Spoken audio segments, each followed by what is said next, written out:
So we're not going to wait for the TV guy? They're here. Oh, they're here? Okay. Yeah, he's in there. Door's usually open. It's a new generation because Okay. Joe finally retired, so. All right. Jack, you've got to turn that microphone on if you have. Good morning, all. We'll get started this morning. It's a Jackson County Planning Commission meeting for March 13th, 2025. We have a roll call first. Maybe. Commissioner Galpin, Present. Commissioner Elliott, Here, Commissioner Bennington, Yep. Commissioner Lavanino. Here.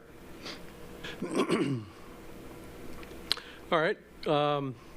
We got some housekeeping first before we get started. The first meeting of the year, we have election of officers for the chair and the vice chair. I nominate Thomas Lavanino for chair. Okay. Second, anyone? oh, sure. Pardon? I'll second. Okay. And for vice chair, I'll do the same.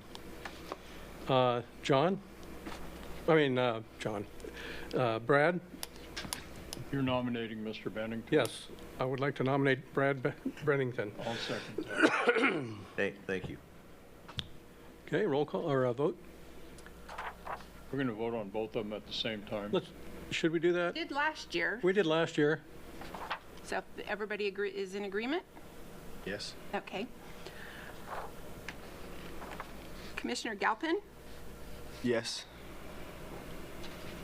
Commissioner Elliott, Yes, Commissioner Bennington, Yep. Commissioner Lavanino. Yes. Catch my voice here. All right, let's get started with the single planning action before us this morning. It's planning file number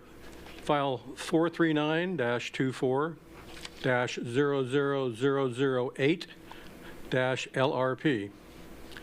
This is a public hearing on a consideration of a minor comprehensive plan map and minor zoning map amendment to change the comprehensive plan map from commercial land and White City urban residential land to industrial land, and rezone a parcel containing 2.09 acres from general commercial, GC, to light industrial, LI, and a parcel containing 0.75 acres from White City urban residential, 4, WCUR-4, to light industrial, LI, located at 2291 and 2297 Gramercy Drive in White City, Oregon.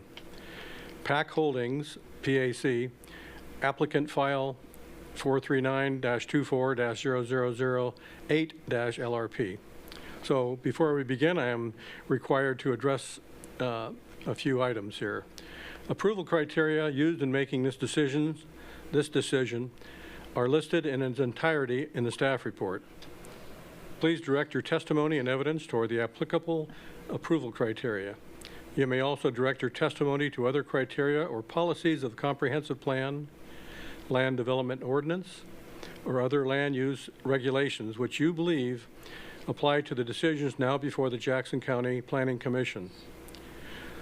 Please remember that a failure to raise raise an issue accompanying by statements or evidence sufficient to afford the Planning Commission and other parties an opportunity to respond to the issue will prevent appeal on that issue to the Land Use Board of Appeals. All participants who wish to speak must sign up on the sign-up sheet provided. County is making a verbatim recording of the hearing. In the event of an appeal, it will probably be necessary to transcribe it. Therefore, when you testify or comment, please speak loudly and clearly so that your testimony will be recorded. Begin by identifying yourself so that anybody reading a transcript of the record will know who is talking. We need to have you clearly identify yourself with name and address for the record. Any written comments or other items of evidence must be submitted to the clerk and to be marked as an exhibit for the record. The procedure for the hearing will be as follows. First, the commissioners will indicate whether or not they've had ex parte contacts or have conflicts of interest. Second, we will have a report from the county planning staff. Commissioners may have questions of staff at this time. Third, we will hear from the applicant. Fourth, we will hear from those in favor of the amendments.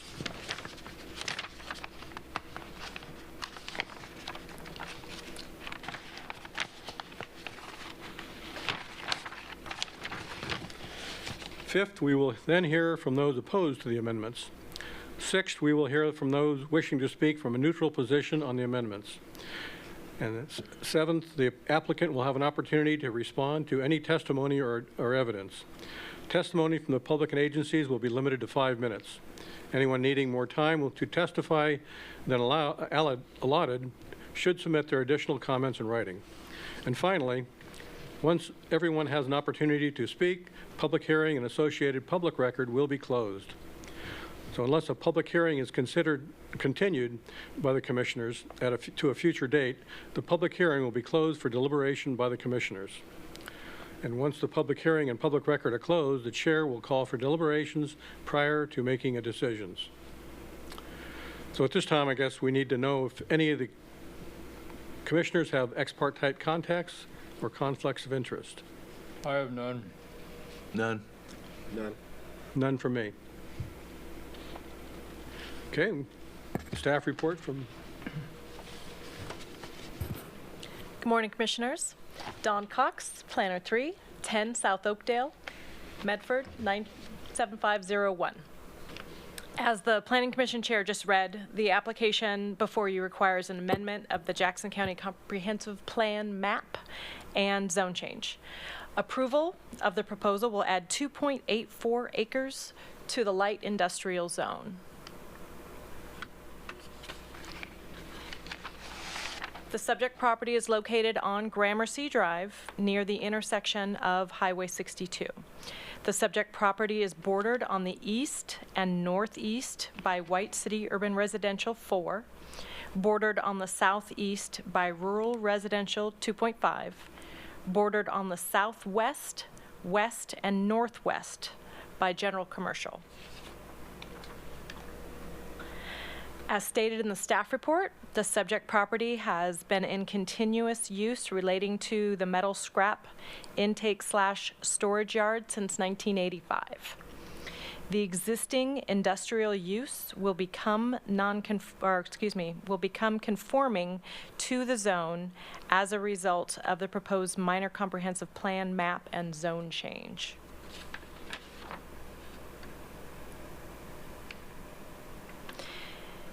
The agent's findings address the applicable criteria in pages 50 through 74 of the record.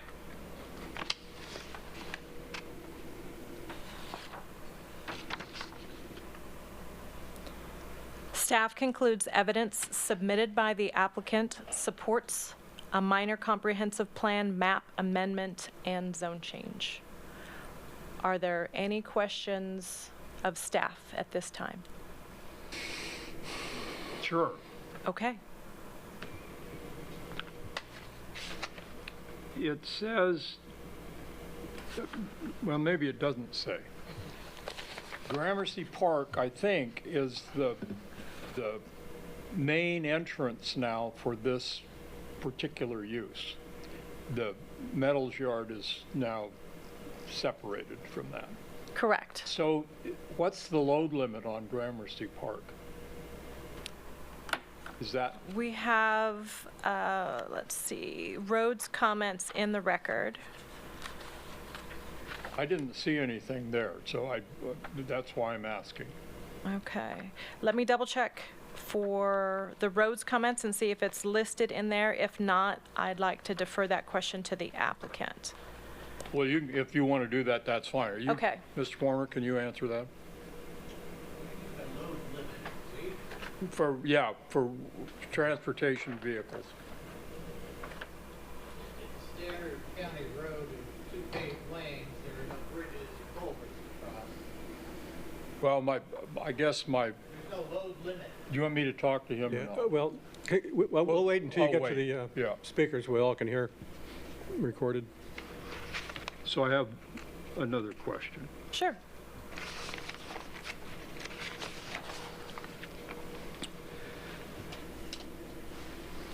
So on page 21 of our packet, which is page 11 of the staff report, under finding at the bottom, under D, says the easternmost of the subject properties contains 0.75 acres and contains adequate area to provide buffering from the adjoining non-industrial uses. Does that then mean that that won't be used and won't be developed, but will be a buffer? No. That means that that property that's currently zoned WCUR4 has enough area to put a buffer between, if the recommendation is for approval and the BOC also approves, then that will become light industrial, and they'll need a buffer between the light industrial use and the residential uses to the east. So there will have to be a buffer constructed, for lack of a better word? Correct. But it won't be that whole parcel necessarily? Also even though it correct. says that? It says it provides enough area for a buffer. So it won't be the entire parcel is the buffer. You're quibbling. So what is a buffer? Is that just a non-developed setback? It can be a fence, it can be planted landscaping berm.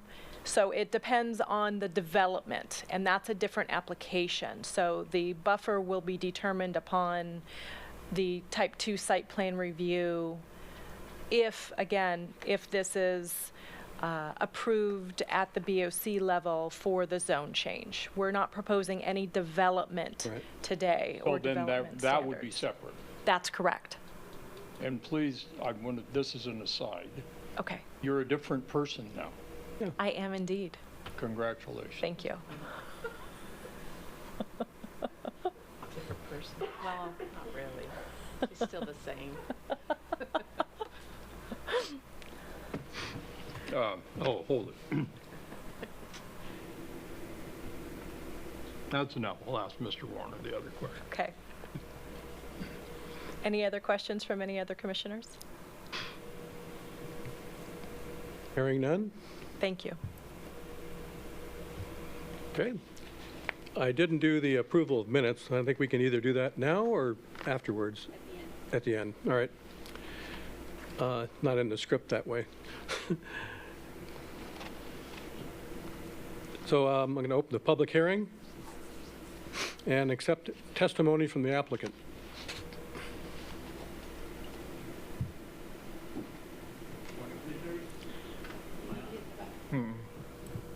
Hello. Good morning. I'm Raul Warner with CSA Planning. Our offices are at 4497 Brown Ridge Terrace in Medford, Oregon, 97504. Here on behalf of the applicant in this case. The property is one that was part of the White City Steel Company's holdings that has been split up now. They used to do everything from collection of salvaged metal to sale, repurposing, and sale on site. Now it's been separated out to have the resale of metal at the frontage parcel along Highway 62 and at corner Gramercy. And this is the scrapyard that was behind that Pacific Recycling now operates. Across Gramercy, there are a number of parcels between there and Highway 62 that are ones used for general contractors, holding yard. I think it's JB Steel puts all their equipment there. A number of other sort of heavy commercial, light industrial businesses along that south side of Gramercy now. The exact weight-bearing capacity of the road, I don't know. The county roads department didn't raise an issue with that at all. You go out there, it's just a standard 2-lane county paved road, and again, there are no bridges or culverts or anything there at the time of site development review.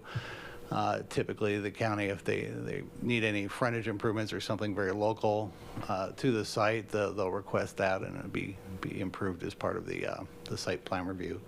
In terms of the buffering standard that would apply, You know, the most rigorous buffering standard the county has is a 6-foot block wall and a 20-foot landscape strip. And they'd be looking at other compatibility issues with the surrounding property. So ensure that lights aren't going down into the lot and that sort of thing. They'd be going, reviewing for dust control and any kind of externalities that may be identified with the use. We'd have to figure out how best to mitigate those and make it compatible with the surrounding area. How we proceed with site development application very much depends on whether this is approved to have the zoning actually reflect the use that's been there for decades. Otherwise, any changes would be done as an alteration of a non-conforming use. Which is another route, but we just soon have the zoning match what's been going on there. I think if you look at pages 84, 85, I think 83, provided some evidence in there that this property has been historically zoned general commercial. There was an update to the White City zoning map done as phase 2 of the urban unincorporated community plan. It appears to us that there was a snapping error, that it was those last 2 lots, that little 3/4 acre lot and then the one directly north of it, have always been commercial zone. There was nothing in the phase 2 unincorporated community plan updates that intended to change any commercial to residential. We just believe that this was a GIS, what we call a snapping error, that it should have been snapped back. It looked like 2 subdivision lots that were consistent with the subdivision to the east, but these 2 particular lots have always been commercial. We didn't proceed as a map correction request, though, because we're asking to go to light industrial, so there had to be a zone change anyhow. But just want to tell you that the property has never been used as a residential lot, and it's always been either commercial zoned or, you know, it was changed over to that residential zoning in early 2000s with the White City plan, I think in error, but never used as a residence.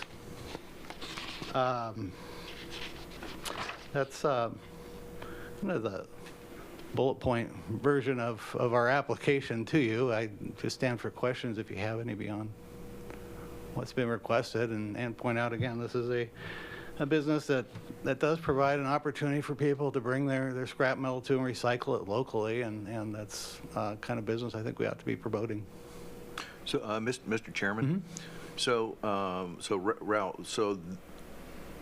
the owner of the property intends to continue to use the property in the same way that it has been used, and this is just getting things so it's more in line with what they're doing with the property.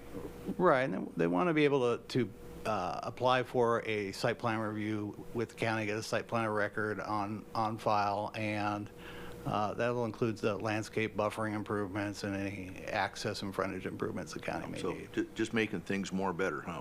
It should, yes. Okay. That's the intent. Mr. Warner, is the residential lot now in that? I'm kind of familiar with that, and I can't picture how that residential lot is included in the operation now. Is it part of it?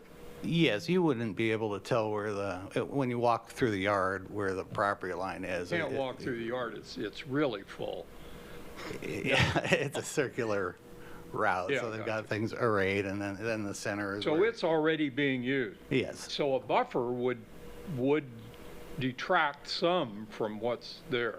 It would take out space that's actually being used for material storage now, so there'd be Is there- about 20 feet. Is there a what do you call a setback from a buffer required? No, not a strict setback. There's the buffering, and then the site plan, we array. I mean, you want to have some ability to maintain the buffer area, so there's usually an access along there.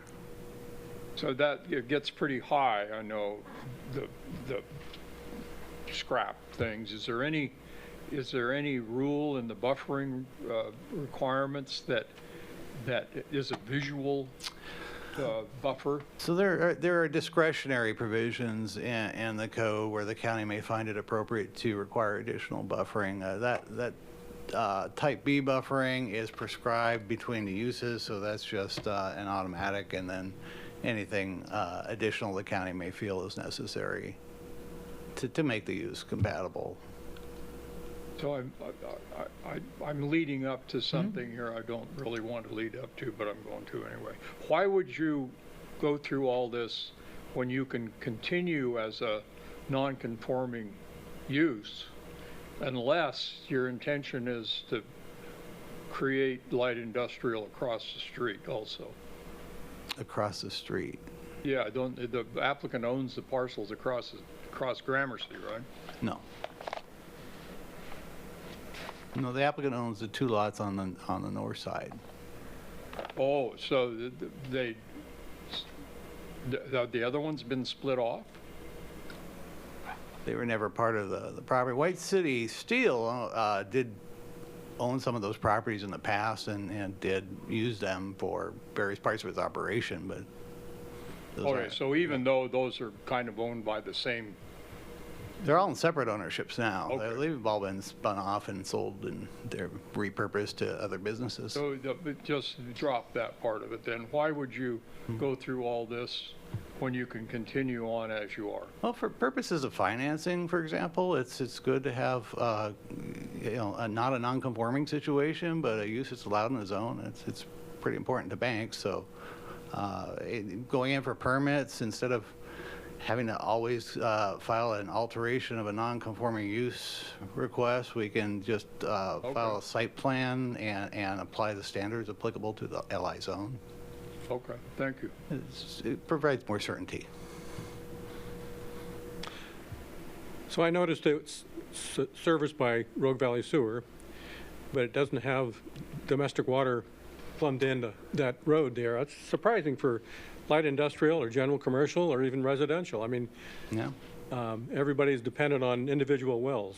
Yeah, so with the White City Unincorporated Community Plan, and urban renewal, we're looking at trying to get the water service extended over there. It's a bit of an expensive project to get that across Highway 62 140 and to service that area. And I think the county's expectation ultimately was, and it was a stated policy for years, that White City would someday incorporate and then do its own municipal planning, and that's just had a couple of attempts at some elections out there haven't borne that fruit. It's people out there by and large like the county just being in the county and not having a municipal government. So everything on that southeast corner that's already zoned commercials, there's some light industrial, there's even a shopping center, they're all on well. So this place, this has 2 independent lots and it will remain that way possibly? Yeah, or they could be combined if they just want to get rid of that property line in the middle, and it would just be on a well too. So I can inevitably see then at least 2 more wells will be developed. Or are there wells One. now on that site? They use stored water. They bring in water. Pardon? They truck in water right now. Oh, they truck in. It's okay. not a water intensive use. I mean, they have some employees that run the yard, but they're, it's not like a bottling plant or something that uses a lot of water. There will be dust abatement, I Yes. suppose, to include it. I could just see if this neighborhood is fully developed, every one of the independent well could put a strain on the aquifer down there, and the last one in is going to be hurting, I think. But there's no commitment for extending the water services out there. Right, and think on the wells there. They don't just draw straight from the water table. They're putting in the storage tanks like the grocery store up to the Lakewood Shopping Center in the north. They have a vault underground that's right under the parking lot. It's pretty large, and they just fill it. Like pump it at 100 gallons a minute. Just fills a couple gallons a minute all day long. Will provide a lot of water. Then you fill the tank, and you're not really drawing it directly from the water table. You're using the stored water.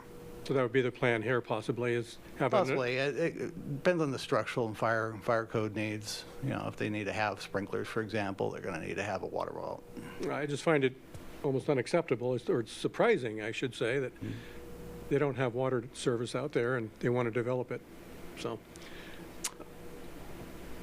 Yeah, again, this particular use is mostly open yard use. There's not a whole lot of water demand.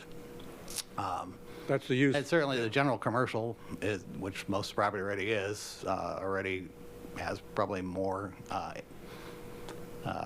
potential to be developed and to use more water. You know, that's short-term thinking. In the future, it's going to change and develop and It's an existing condition. evolve into something more than just what it will be. Right, and, you know, as Plan Commission, I would hope that you'd maybe make a recommendation to the board to do some municipal planning for White City and get that, see what we can do to get some, I mean, there's all kinds of infrastructure grants out there. Maybe there's something available and we can get some water extended and bring that service to this part of the White City, which is already inside the unincorporated community boundary. I think the county did a lot for White City, though, in terms of bringing it up to Right. municipal standards. That's was one of the main purposes of getting that unincorporated community plan in Right. place, so that urban renewal could use it to get that grant funding it needed for all the streets and street lights and infrastructure that it did to the north. All right? Thank you. Yeah, Mr. Chair, so this question doesn't particularly apply to this application, but you might know the answer. You've been working in this area a long time. To your best recollection, how far back does the conversation go about making White City its own incorporated city? How far back does that conversation go? I mean, it's reflected in the earliest comprehensive plans of the county. There were policies saying, you know, that White City ought to incorporate, so. Long time. 70s. Long time. Yeah, thank you. Yeah, it really started, you know, after World War II, late 50s, early 60s, all the plants and things started going out there. The Cascade Village subdivision was put in as sort of workforce housing out there, which is along Division Road to the north, and it just expanded from there. I have one more nitpicky question. Yes, sir.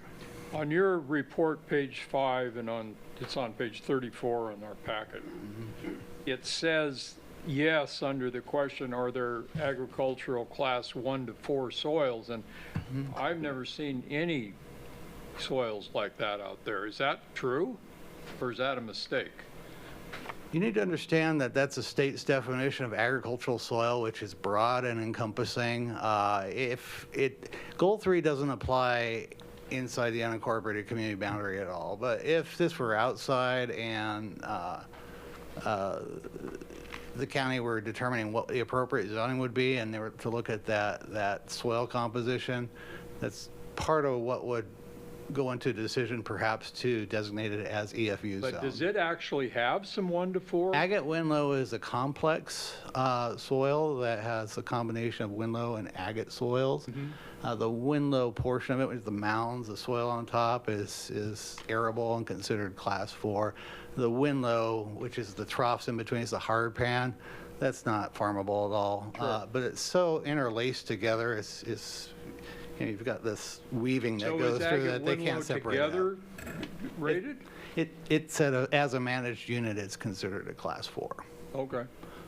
Which, under the land use definition, by the way, the NRCS soils studies weren't put together with the intent to be used for zoning by the state of Oregon. The state of Oregon, after the fact, said, well, we're going to use it as a tool for zoning. Right. It's really a management tool. If you want to Mainly, get I it over. didn't want you to get hung up, anybody thinking that was a agricultural beneficial soil. Thank you. It definitely isn't, there's no farming going on there. Sure. Thank you. Water.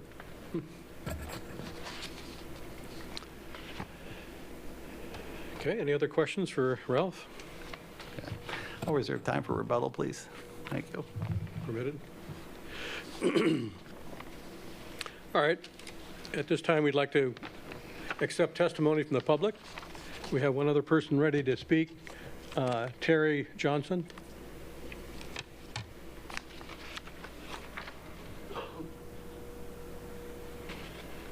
Yeah, I'm not much of a speaker, but I live at 2337 Gramercy Drive, which my west side of my property is less than, it's like 94 feet to the property that we're talking about.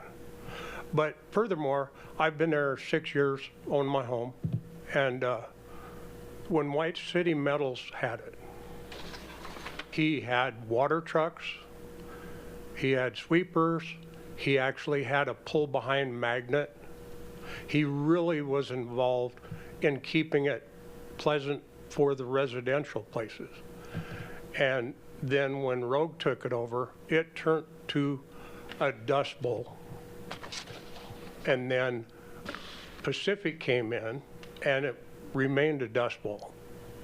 I've got photos and info on it just to show you what the residents have been putting up with for roughly the past 4 years since Rogue bought it. And I did contact 2 summers ago. It's been so bad. You can't leave your windows down on your cars by the shade tree in your yard. We're on a paved road. I've got a gravel driveway, and it will literally dust anything that's outside. So I got in contact with DEQ. I believe they're in Eugene. I've got their numbers. And then they got in with Jackson County Code Enforcement, and they got back to me saying that they had talked to Pacific, and Pacific had an extra water truck up in their Eugene lots, and DEQ said, now, they're not going to have the truck down there tomorrow morning, so give them a little bit of time. That's been 2 years ago, 2 summers ago. There is no water truck. There has never been a drop of water put on that property. And the basic thing is the health. I've got photos, and photos don't show the amount of dust that's boiling out of there. You get the afternoon breeze coming usually from the northwest, and it mops me, my neighbors. I'm not complaining, it's a health issue too. But like I say, I've done my part of trying to make somebody. White City Metals did an excellent job. They were proud of what they did.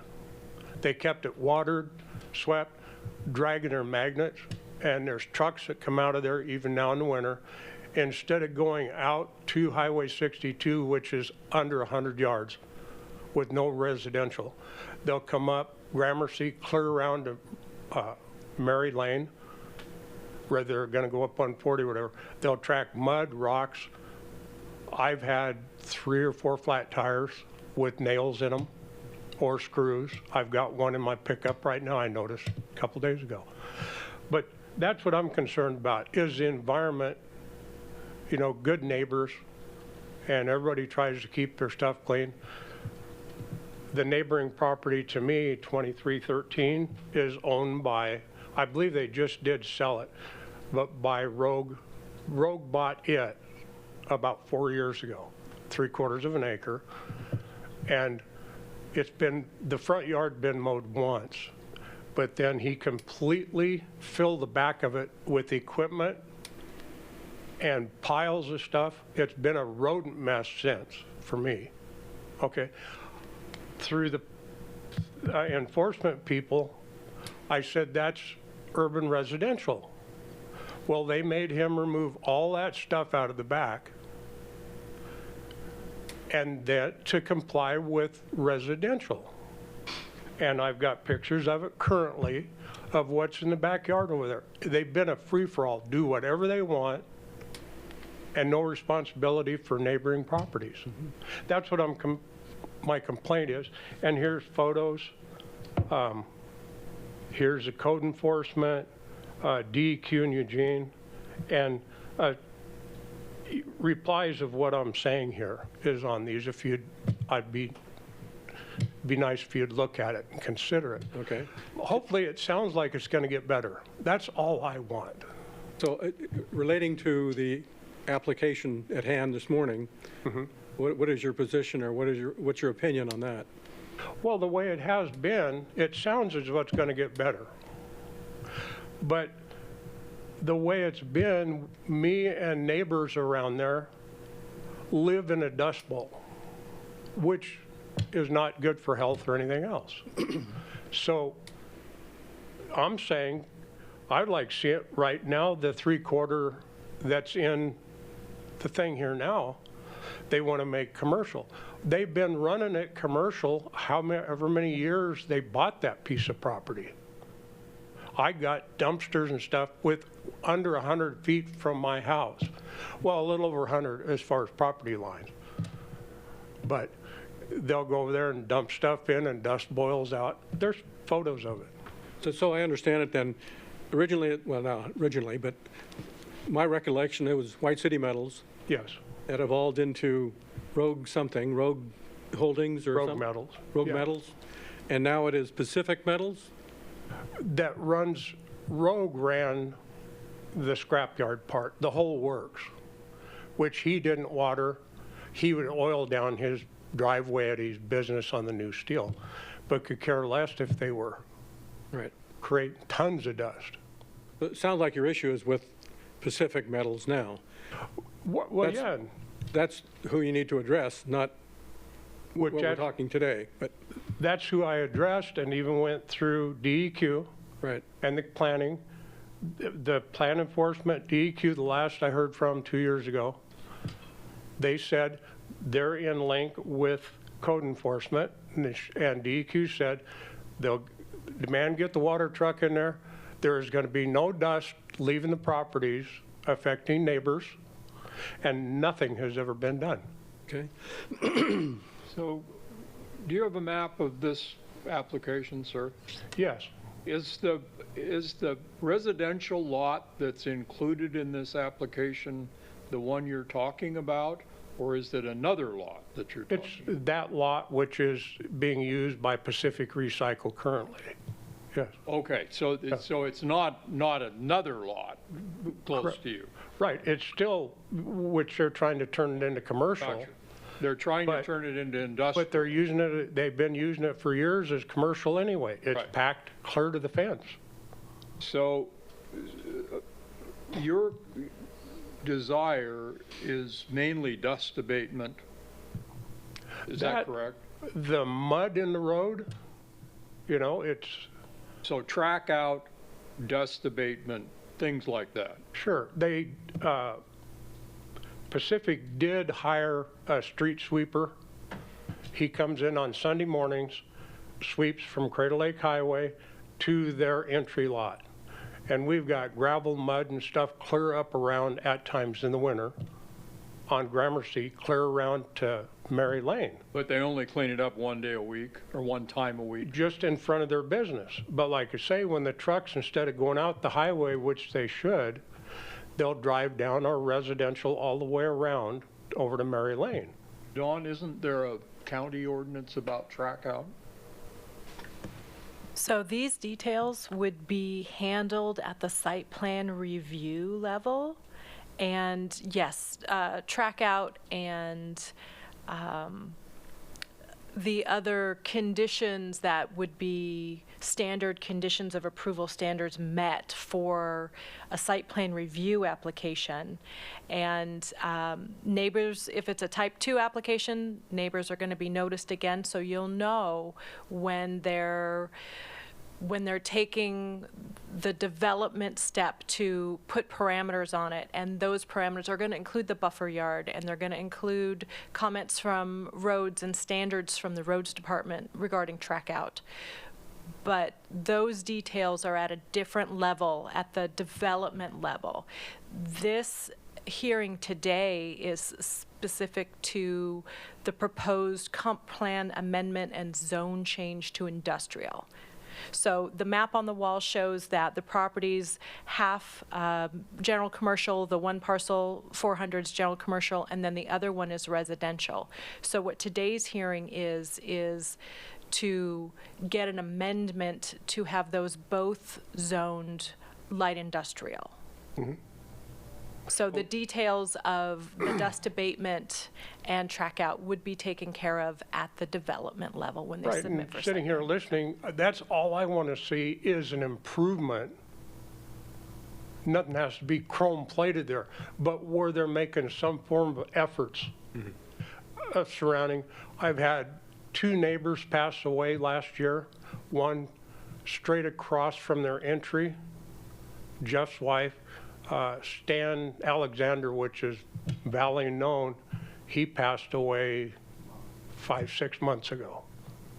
I don't know if this has anything to do with their health problem. I've never smoked cigarettes. Now I've got a good air purifier for my house. It runs going through filters with the dust. Currently, my doctor gave me the Delera inhaler for my lungs. I've never had problems with my lungs. And like I say, all I want to see is it getting better, because it's a total mess out there in the summer with dust and mud. When they bring mud out, they also collect screws and nails that stick to the mud, to the tires, and they fling them out. Me and a neighbor down the road, he walks his dog. He's forever picking up chunks of metal, screws, and, you know, that should be part of their obligation to do things correctly. That's why I'm here, and that's about all I got to say. So, don't And go here's away. this, if you'd want to, Don't go away yet. yes. So if this is approved, this change to industrial, does that then trigger a site plan review? Yes. Or can they continue on as a non-conforming use without doing anything more? So it's going to trigger, it's not going to be a condition of the zone change, but the agent intends to submit a site plan review. And Raul, please correct me if I'm wrong, based on what the findings say, the site plan review is what you're planning to submit next. But does he have to? And I'm not impugning you, Mr. Warner. I'm just curious, if they get this passed and then they decide just to continue on as they are, it isn't going to solve this problem at all. If they're looking to do any change in what's on the property now, what they're doing now, any change, they're still going to have to do a site plan review. We, as the county, need to define the use. So they have been using it for a significant amount of decades, but there's not been a parameter of the use and conditions that go along with the use. So that's what the site plan review is going to put an umbrella over. But that still doesn't answer the question. Do they have to do that, or can they just continue on? This application is not going to have a condition of approval that says they have to do site plan review. So if I may interject here for a moment, regardless of whether the zone change goes through, code enforcement and DEQ cases are not contingent on the zoning. The conditions of approval may have things like track out or the dust, but as our testimony here was, they can still complain to make a code complaint. The track out would be covered by county, so if you're seeing mud out on the road, please let us know. Code enforcement can do something about that. The same as when you've seen that there was junk, if you will, on the residential properties, that is something that's under county code enforcement. The dust part of it is something that is a DEQ's jurisdiction, so we don't have jurisdiction on it. It sounds to me that the code case came in for both of those items before, and it was referred back to DEQ. We, as the county, can't tell DEQ to increase their enforcement, but whether it is for the current non-conforming use or whether they get the industrial and do a new site plan and it becomes conditions of that application, the mechanism for enforcement is the same. It would either be DEQ or county code enforcement. So this gentleman can call county code enforcement for track out? Yes. How far away? As far as it goes, or just in front of something, or what? Anywhere on the roadway, as I understand the ordinance. Okay. So did you hear that, sir? and you've just got to hound DEQ, I guess, for the other part, until Mr. Warner does something that gives the county authority to make him do something. And don't be bashful to hound DEQ, they probably deserve it. I figured it was going to be taken care of from, and she was in link at that current time with the enforcement lady here, the Alameda Fire, all that, so they were communicating a lot. She says, we're going to take care of your dust situation, no more dust. And it's just for me and the neighbors around there. You know, where you can wash your car and the next day it's not write your name on the hood, it's that bad. So hopefully it sounds like it's going to be improvements overall, and that's all we want as residents that live there. We have the noise during work hours, but that's normal. That's a noisy site. You live with that. But with the environment where you're breathing dust and trying to keep your house clean and your car windows up so your car doesn't fill up with dust, it is, honest to God, that bad. And all we want to see, me and the neighbors, is a better living quality at our residents. So that's basically all I have to say, and hopefully it gets better overall. Well, that's what we're here for. Yeah. To listen to you and to try to help you. So thank you for coming. And thank you for listening to me. Like I say, you can look at those pictures. Any questions you have over that, I've noticed, you know, the ones that are current to the next door property, which is owned by Rogue Metals. He bought it and then put his stepson in there for a place to live. And it's been abandoned for over a year now. The kid moved out. The grass, I've got a 4-foot in the back field of farm fence, you know, the non-climb. 4-foot fence, I've got pictures where the weeds are growing 2-3 foot over the top of it. And I'm currently catching in my live trap, my squirrel eliminator, whatever you call it. The squirrels are coming out in bloom and I'm catching more and more squirrels. I've caught over 10 possums.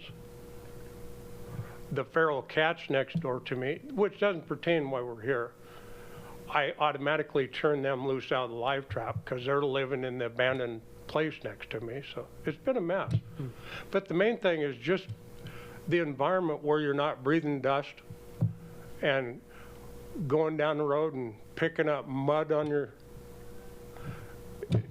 there's no effort on it in the past, no effort from them to even make something better. So, Ted, is that on property weed abatement, something that code enforcement can help with? The county doesn't have a weed ordinance, so we wouldn't be able to help with that.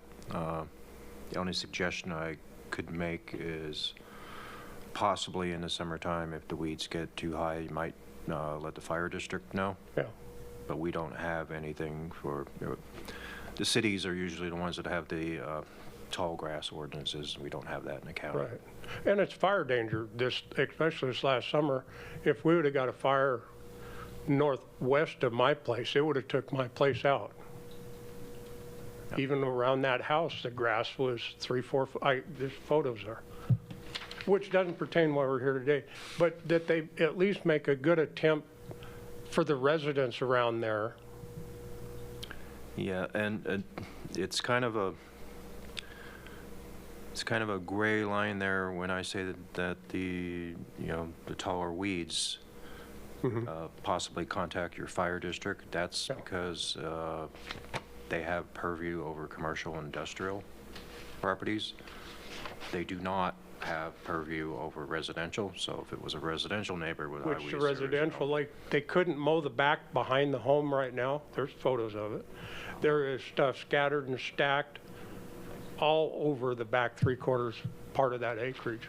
Anyway, that's about all I got to say. Like say, there's things, if you want to look at it, feel free to call me if you have any questions of what you see there. So. Thank you, Terry. Yep. And thank you very much. Is there anyone else who would like to speak in favor or opposed or neutral position of the applicant? Okay, we'll hear from Ralph again then. Rebuttal from the testimony.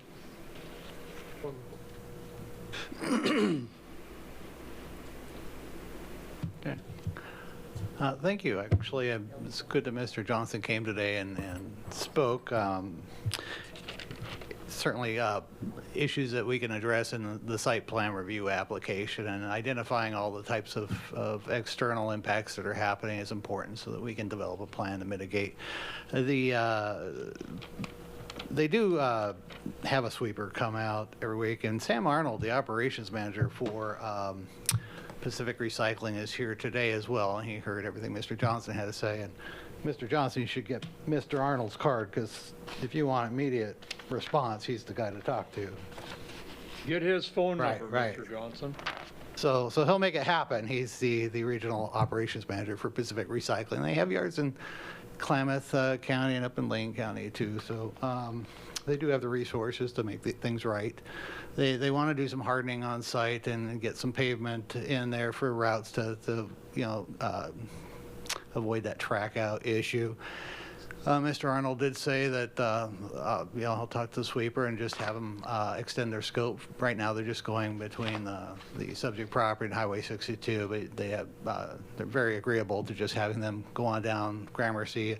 I assume that's okay with the County Roads Department, but sweep that and get the mud and nails off. It sounded like that's only one time a week. Can that be adjusted to as needed? Yeah, it'd be cohort up is for, nodding. Mr. Arnold can come speak. I'm happy to do that. Yeah, okay. Right, so he'll talk to the sweeper about doing as needed and extending the scope to get some immediate relief. And we're just trying to get to the point where we can actually submit a site plan and do alterations that aren't under the non-conforming sort of lens every time, so we can just bring it up to the regular standards that would apply for a light industrial zone.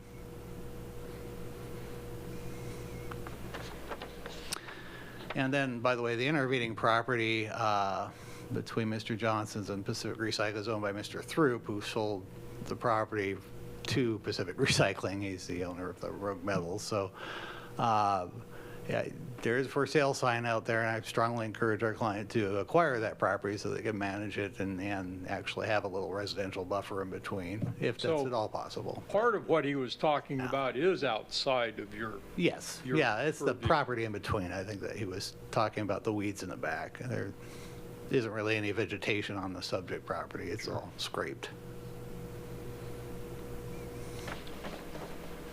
Any other questions for Ralph? Hey, thank you. Thank you. No one else wishing to speak this morning? Patty, I noticed on page 142, we have public input from the fire marshal with no comment. No other public comments were received. Do you have any in the back somewhere? No other public comments were received. Thank you. Okay. I guess we can have a motion to admit exhibits. are there still just 20? Patty? No, with the additions of the public hearing documents and then Mr. Johnson's, we have 23. 23? Correct. Mr. Chairman, I move that the 23 exhibits be admitted. I'll second that.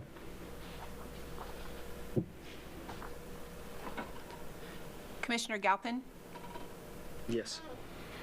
Commissioner Elliott, Yes? Commissioner Bennington, Yep. Commissioner Lavanino. Yes.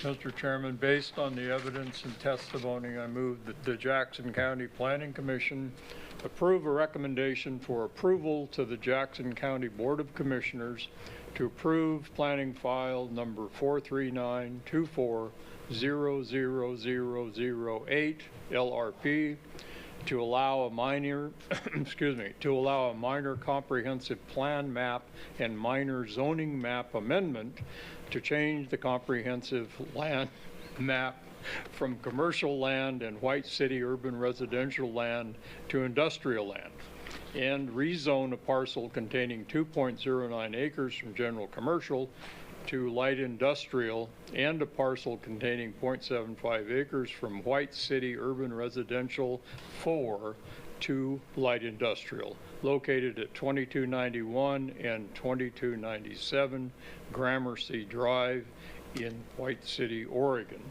That concludes my motion. Mr. Chairman, I second the motion. Moved and seconded. Any deliberations?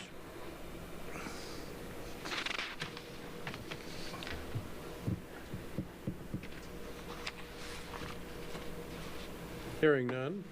Hearing none, we'll go with the vote. Commissioner Galpin, Yes. Commissioner Elliott, Yes? Commissioner Bennington, Yes. Commissioner Lavanino. Yes. Okay, unanimously approved. Minutes. Thank you for your participation this morning. Minutes. Now we go to the minutes. So,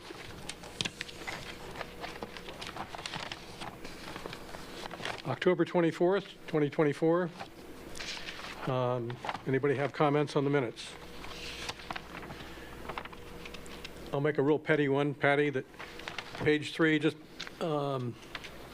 before your signature, the acronym ADU is misspelled AUD.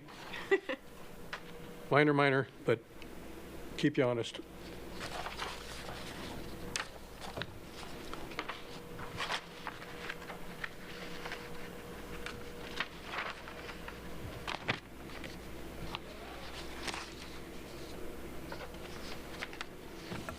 Okay, move to approve the minutes. Somebody second it? Mr. Chair, I'll second that. Thank you. Okay. John Elliott, Yes. Brad Bennington, Yes. Tom Lavanino. Yes. Oh, you don't get to vote, Jack. Tough day. All right, that concludes our agenda, I think, unless I'm missing something.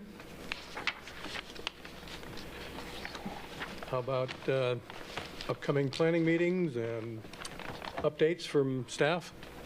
We have no planning committee meetings on the books at the moment. Wow. How about the AUDs or the ADUs? Do we have any movement? That has been approved now by the county commissioners. Have you gotten any applications? Is it any? Go ahead. We've received about 5 applications. Yeah, Okay. yeah, they're going well. Everything's working out. Okay. I haven't heard anything. It hasn't been in the news at all that I saw. I So, I don't know that it's newsworthy, but yes. well, So I'll offer a few updates just so you have an idea of where things are at. Legislatively, we have over 3,000 bills that have come out of the legislature. The county is looking at over 300 bills that could have possible effect to county operations. Of those, 57 are possibly affecting development services. There is a lot of, the focus seems to be a lot on housing and homelessness. And with that, that brings development services into the mix. With that, I don't want to really go through any of the bills now because everything is in flux. And like I said, there's 57 of them. But we're watching them closely. Probably after the end of the month, we'll see which ones die on the vine and which ones are still moving forward. Possibly give you an update on some of those that we think are going to have legs. Other newsworthy things, I guess, if you want to call them that, the PICM, the pre-implementation compliance measures for FEMA. It revolved around a lawsuit that came back from 2009 against the EPA for, Environmental Protection Act or Endangered Species Act. Long story on that, it got to this last fall in August. They came out and said that we had to make some choices, basically changing our floodplain ordinance to include things like habitat assessments. They really didn't give us a lot of time. There was no federal rulemaking on it. There's a lot of issues with it. With the new administration that is in, we're not sure whether this will move forward or not. I can actually give you a pretty good detailed update on that if you want sometime. If you got information on that, I would love to hear it, Brad. Okay. Yeah, I've been following it since, a long time. And it wasn't EPA, it was FEMA, it was National Marine Fisheries Service. Yes. Sued FEMA. It's the first time it's ever been done where one governmental agency sued another government agency because they wanted their enforcement authority. So NIMS has regulatory authority but no enforcement authority, and they wanted FEMA's enforcement authority. So they sued and won. They said, you FEMA, you need to manage what you do in a way that protects the wildlife in a manner that is okay with what we say. So you have to do what we say. And it was all done judicially. So there was never any legislative input. So right now, our Congressman Bentz, holds the gavel on the House Subcommittee on Water, Fisheries, and Wildlife. That whole thing has never seen the light of day legislatively. So the Congressman is looking at addressing this with his committee, but what you're talking about is the reasonable and prudent opinion that NIMS came up with, which is what threw a monkey wrench. The monkey wrench that you just described was absolutely accurate. Is that now they're saying, okay, you have to do all of this other stuff. When Randy Jones and I went to that hearing in June of 2012 out the county, Kelly Matting was there. She said a preliminary assessment of the impact of Jackson County was somewhere in the neighborhood of 50,000 acres if it went through. So yeah, it's a big monkey wrench. Yeah, and thanks for some of the clarification on that. My understanding was that first EPA was sued by environmental, and then EPA sued FEMA, because you're right, they were going after the regulatory authority. But with that, there is also the legal question of how do they drag something like a county in and say a voluntary program like your flood insurance program, you now must implement rules when they were never party to either or any lawsuits that came forward. We had a deadline to let them know in December what we were going to pick. We picked a case-by-case basis. They came back and gave us a notice that said we defaulted to the case-by-case basis, which I'm not really sure what that's supposed to mean, but we're supposed to implement something by July 1st. We are rudimentarily moving to maybe have something in place, but we are hopeful that this gets resolved before then. I only bring this up for the Planning Commission because if you see something, it may be happening fast, and it is one of those mandates where we would really not have any ability to fine-tune it, if you will. It is what they throw at us. Do you feel a responsibility, since you've defaulted to a case-by-case basis, how do you write a general rule? Well, the problem is we had to pick something and to not be put on their naughty list, if you will, that they were definitely coming after us, enforcement, and possibly affecting people's insurance in the county. We picked something, but the reality of it is we can't do anything by state law. It has to go through the Planning Commission. Any ordinance change, it has to go through the Board of Commissioners. And that was part of our argument, is you're not giving us any time to do something. By saying that we should follow some CFR that doesn't apply to us, you're forcing us to say that we're going to break state law, and that was our position on it, that we're not doing that. We'll look at it case by case. But the reality is, we have no authority to tell somebody that they have to go and do a habitat assessment. It's not in our ordinance, and we do not have the ability to do that. So on and on for reasons. This is not. We're hoping it goes away. Yeah. So FEMA underwrites all the flood insurance. So without FEMA, you don't have flood insurance, and if your home is in either a floodway or a flood zone, your mortgage holder is going to require that you have flood insurance. So that's FEMA's hammer. That if you don't, FEMA says if you don't do things our way, you get flood insurance, no, no mortgage, and we all understand how bad that is. The funny thing about this is this lawsuit originally was filed by the Audubon Society in Portland. That's what kicked the rock off the hill. But the threatened species is the salmon. So it's the Audubon Society filed, the original filing was, but it was on behalf of the salmon, and that's the one they used in Oregon. Oregon was the first state that they ever tried this in, but since they got it passed, they've done this in 2 other states, but they picked different animals to do it for. Yes, you're forgetting about the killer whales. Orcas are in that too. Which I thought was interesting that we had to do a habitat County assessment. have a lot of orca So problems? can I interject real quick? This is a matter that could come before the Planning Commission at a future legislative hearing. So I think if we're going to have a deliberation or a discussion about it, that we should agendize it and have it that way so we don't run afoul of the ethics laws. Okay. Yeah, I was just giving talking you this history. as informational, and we went down that rabbit hole and forgot that county council was sitting right behind me, so. Yeah, I would also encourage commissioners to reach out to staff individually so that they can have a back and forth conversation without a quorum. Yep. Can I speak wildfire? Okay. I guess the last thing I was going to bring up was the wildfire mapping. This was all in the news. They came out with a new wildfire map. From the county's perspective, we were notified on 31 properties. As we started looking at this, we noticed that there were other properties that may be in the WUI, the Wildfire Urban Interface, and high hazard. A long, tedious process on that. We identified 122 altogether. As we were allowed, we put the appeals in, but the appeals, there were 2 things that happened. The governor gave a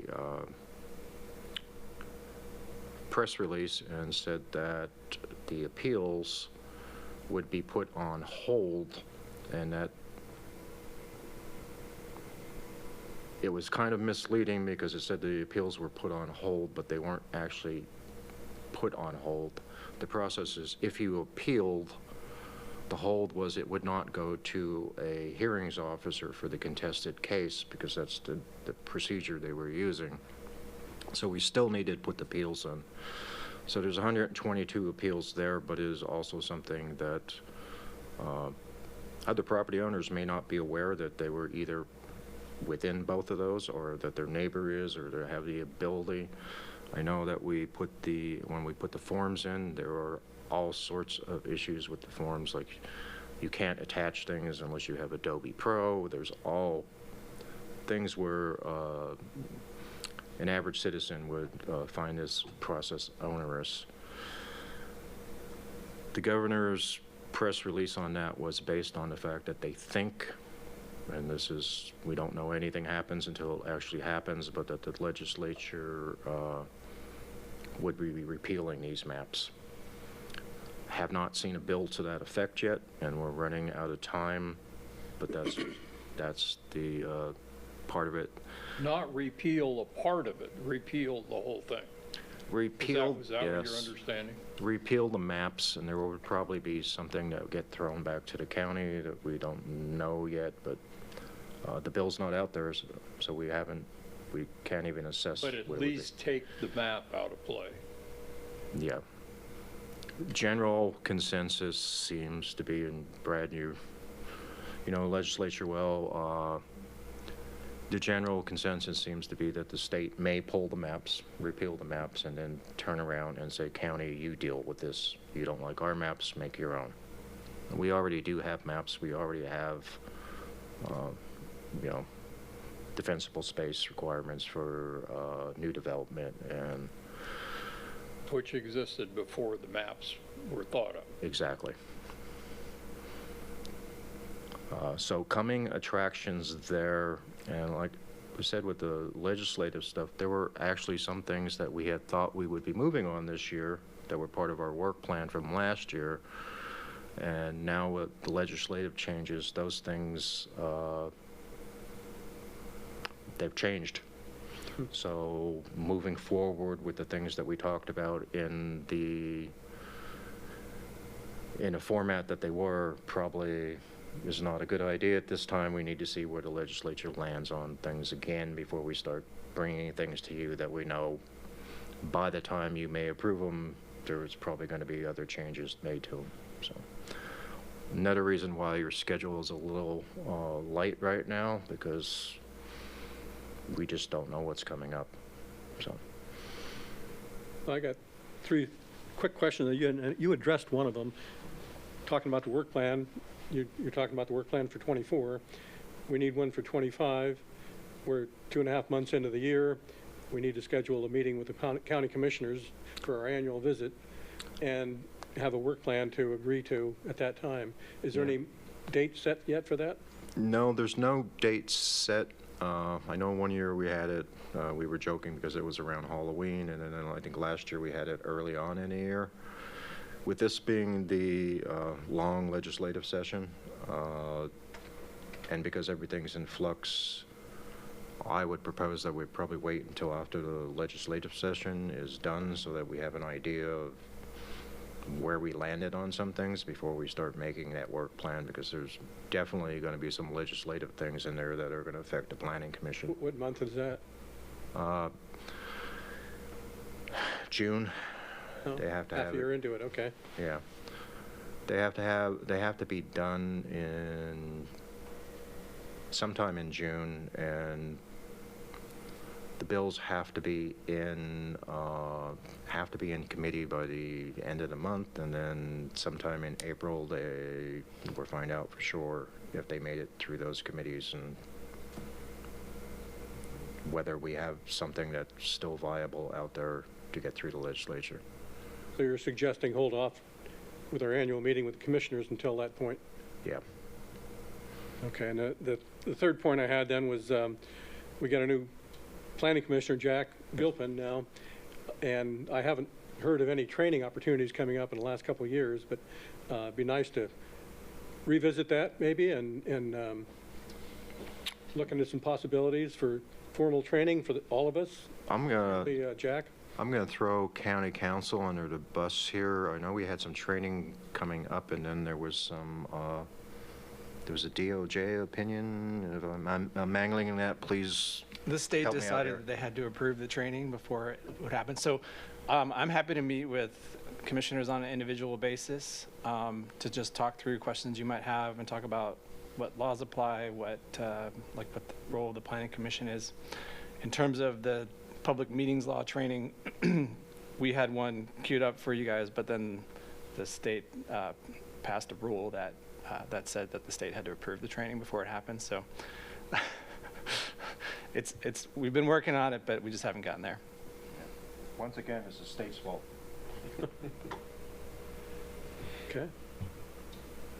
So Don, if Mr. Warner comes back with the site plan review for whatever you call that business now, will that be a public hearing that we would hear, or something else?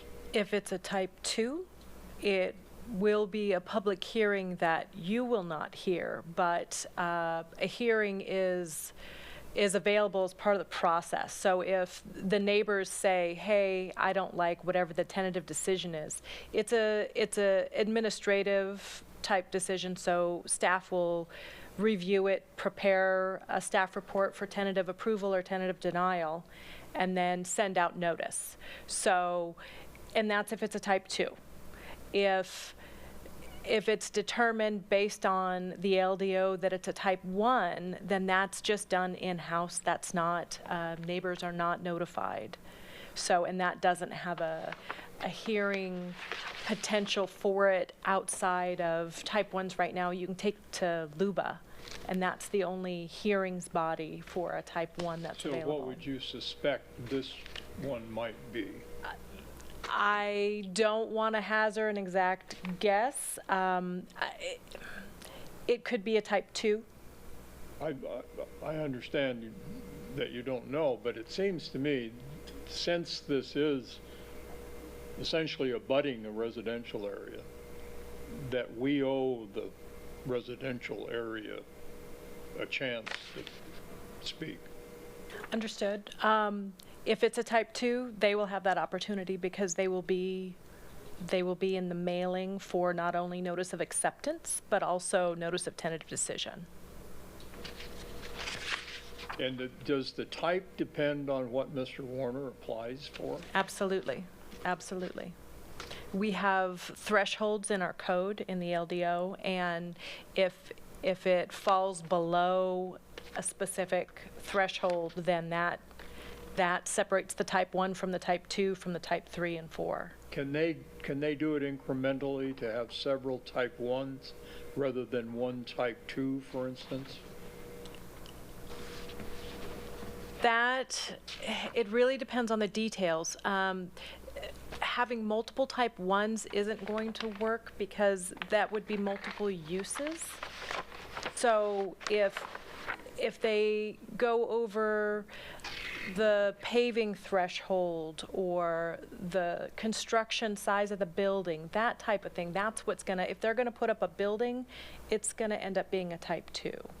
If they're just gonna change the look of the yard and add some buffers, it could be a type 1. It 100% depends on the details. And I am certain that the agent is going to go through the code and know when they do their findings whether it's going to be a type 1 application or a type 2. But in either case, we will condition that. It'll be a Of course. conditional approval. Of course. Conditions of approval. Yeah, the type 1 or type 2 doesn't matter. Either come with conditions. Thank you. You're welcome.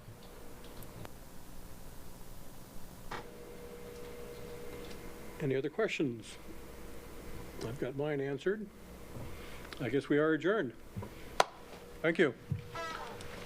Don, I hope your husband knows how lucky he is to get such a great gal. He did good. Hope you did good too. Yes, we did.